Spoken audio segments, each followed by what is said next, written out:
Magandang araw po sa inyong lahat. Sana matapos niyong panoorin itong aking vlog ay makapag-subscribe kayo sa aking YouTube channel. At sana itong vlog kong ito ay mai-share nyo sa inyong mga kaibigan, sa inyong mga kasamahan at importante sa inyong mga co-teachers. At sana matapos niyong panoorin itong vlog kong ito, pakihit na lang din yung notification bell para every time na nagkakaroon ako ng bagong vlog ay palagi kayong manonotify. At yung palagi request to Sir Bong kasi dyan sa mga vlogs ko ay marami nang lumalabas na ads. Sana pag lumalabas yung mga ads, huwag niyo siyang i-skip, papanoorin niyo ng buong buo, lahat ng ads na lumalabas dyan sa aking vlog.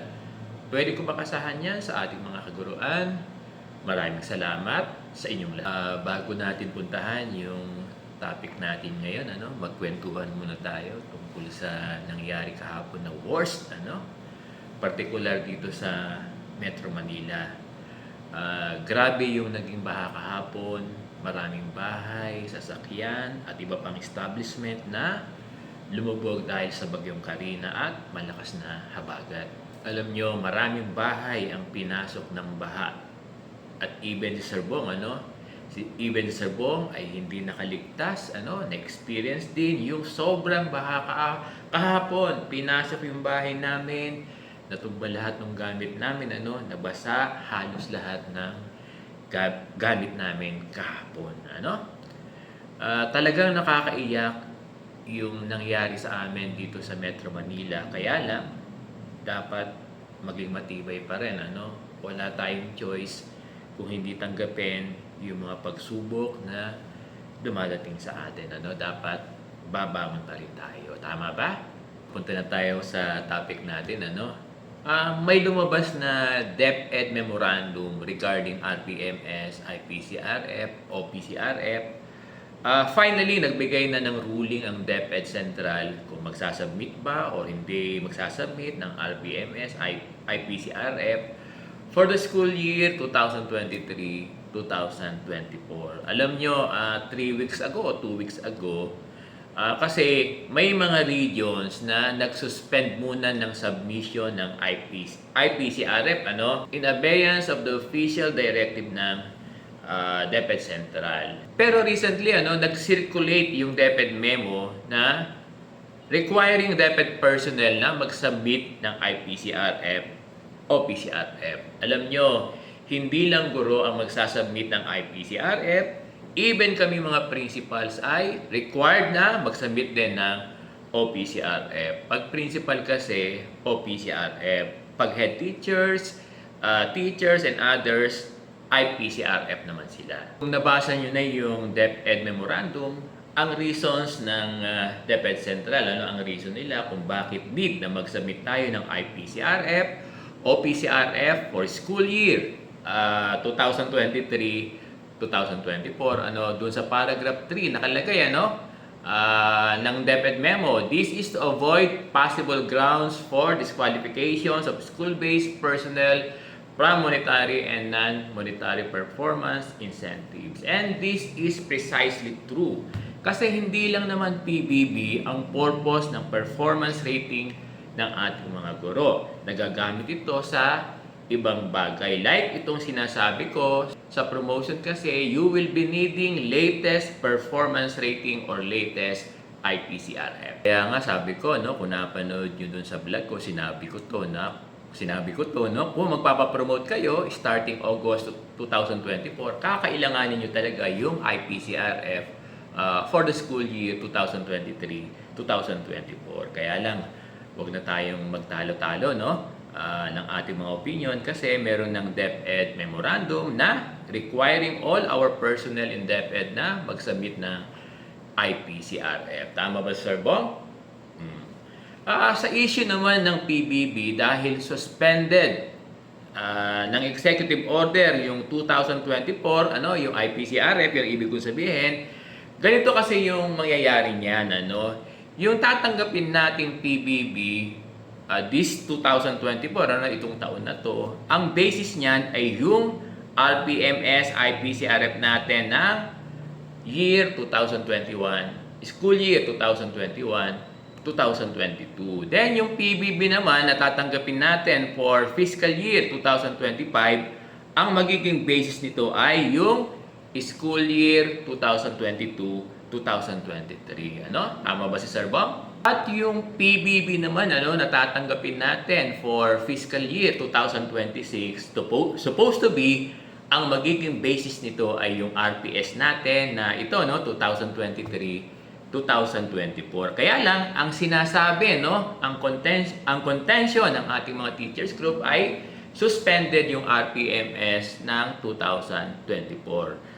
Alam nyo, hindi naman hihinto yung PBB natin. Makakatanggap pa rin tayo ng cash natin sa PBB. Kasi even sa 2026, hindi naman yan hihinto. Meron pa rin tayong tatanggapin. Tuloy-tuloy naman yung PBB natin. Kaya lang, for each PBB, mangangailangan nito ng performance rating. Ang tanong, ano ang gagamitin nating basis ng PBB sa year 2026? Kaya kung gagawa tayo ng IPCRF for school year 2023-2024, baka ito yung gagamiting basis ng DepEd for 2026 PBB. Alam nyo, speculation ko lang ito, napapag-usapan lang natin ito, Anyway, napapag-usapan lang natin ito kasi yung technical working group na inassign ng ating President Bongbong Marcos for RPMS for 2024 ay ongoing pa yung pag-aaral. Now, kung pinagsasubmit tayo ng DepEd Central Office ng IPCRF, OPCRF for school year 2023-2024, ito namang RPMS napapasok for school year 2024-2025, itong current ay naka-hold. Kung naka-hold ito, ang tanong ng ating mga guro ay kung meron daw bang COT pa for this school year 2024-2025. Kasi first quarter, na magsisimula nitong July, July, August, September, tama ba ako? Magkakaroon na ng COT yung ating mga guro. Dapat, Kaya lang, dahil suspended yung 2024 natin, ang COT, anything na related to RPMS, IPCRF, OPCRF ay suspended. Kaya ang COT ng mga guro ay related sa IPCRF, so hold ito, Wala pa munang COT yung ating mga guro for school year 2024-2025. Alam nyo, may ilang nagko-comment sa YouTube channel ko, hindi ko lang alam kung nang baba sila, sabi nila, ano daw ba ang mas makapangyarihan? Yung DepEd order na nagre-require sa atin ng IPCRF for school year 2023-2024 or itong executive order ni President Bongbong Marcos na suspended yung RPMS for 2024. Alam nyo, dear teachers, may protocol kasi ang ating gobyerno. Maraming sangay ang executive branch at isa itong DepEd, yung agency natin. Sa bawat agency ay merong secretary. Katulad sa DepEd, meron tayong DepEd secretary.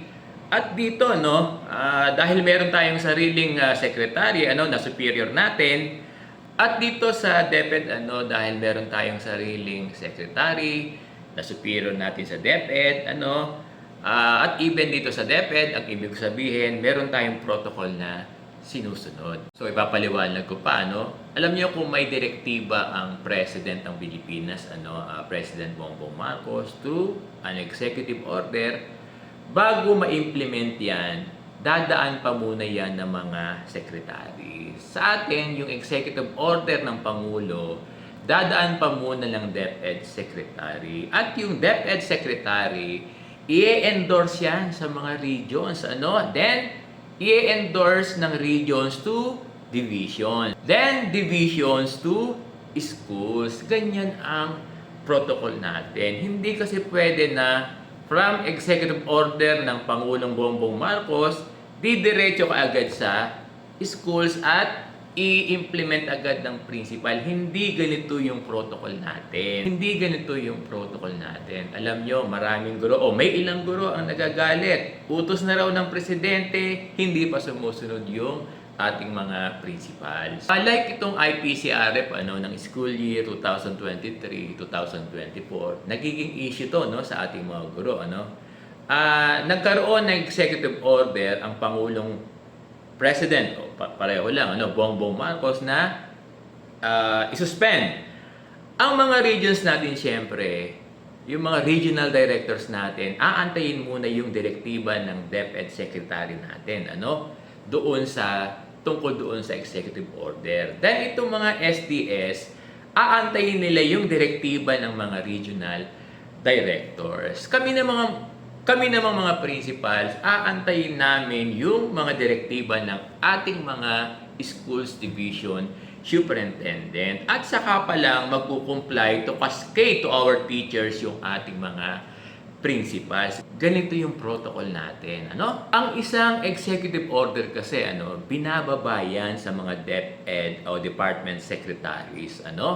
Then yung ating department secretary, magkakaroon siya ng interpretation tungkol doon sa executive order ng Pangulo. At kung ano yung direktiba ng ating DepEd Secretary, ito yung ibababa sa mga regions, sa ating mga regional directors. At from region, ibababa naman ito sa division. Then, division to school, at ito ang ikukumply naming mga principal. So, nauunawaan ba natin yung sinasabing protocol na sinusunod natin sa DepEd? Alam ito ng maraming guro at ng mga teachers group natin. Tama ba, Sir Bong? Maraming salamat sa inyong lahat.